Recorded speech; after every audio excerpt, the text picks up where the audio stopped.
Kaya naman mga boss, alam niyo ba na ginagamit na sa lungsod ng Makati ang revolutionary aircon na jeepney? Alamin natin yan sa ETC.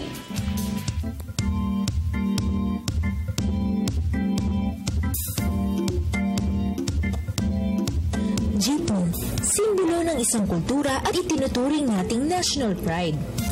Naging bahagi na ng buhay ng bawat Filipino bilang pangunahing transportasyon simula pa noong matapos ang pangalawang digmaang pandaigdigan. Old wheelie jeeps left behind by American troops at the end of World War II.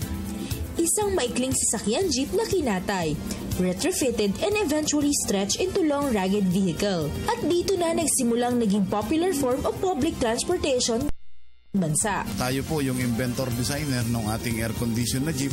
Kaya ito po yung ating inilalapit sa sambayan ng Pilipino dahil sa makasaysayan na jeepney. Dahil ito po ay alam naman ng sambayan ng Pilipino na ang jeepney natin ay kasama sa pag-unlad ng ating bansa.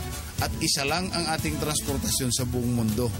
Kaya ito po ay nating ginawa na ito ay kasali na po ito sa International Engineering Safety Standard na yung napakalaking problema natin sa traffic ay inaalok natin itong modernized na jeepney na air condition na po na pwede nang sumabay sa mga produkto ng taga-ibang bansa. Tayo po ay nagpapasalamat sa Channel 4 na binigyan tayo ng pagkakataon na may paliwanag sa ating mga kababayan na sana ho ang ating sariling transport industry ay gamitin dahil ito po ay darating na ang ating tinatawag na global competition at Asian integration.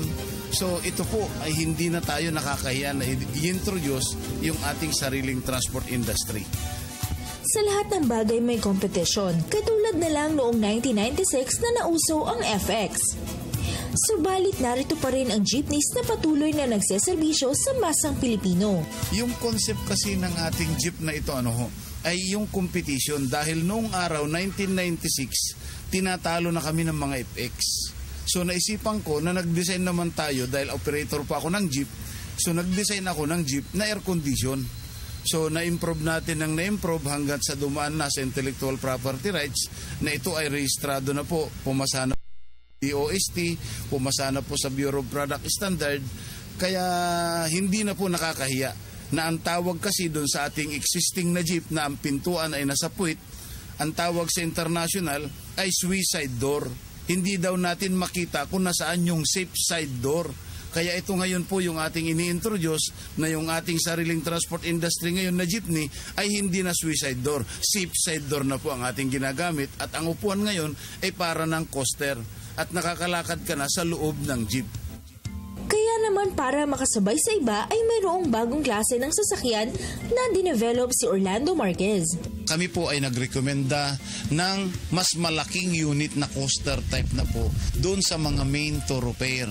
Kasi itong mga main thoroughfare naman na malalaking kalsada, ang ay mga buses. So ito yung mga inirekomenda na natin na yung mapipis out na mga UB Express ay papalitan na natin ngayon ng mas malalaki para po kumbinyente po yung ating mga pasahero. Dahil ang angal ng ating mga pasahero sa UB Express, lalong-lalo na yung malilit natin na mga UB Express, ay masyadong nasisiksik sila. Hindi na kumbinyente. Napakaganda ho ang acceptance ng ating mga kababayan dahil yung mga sakay ng mga multicab dito sa Buendia Top papunta ng Mall of Asia.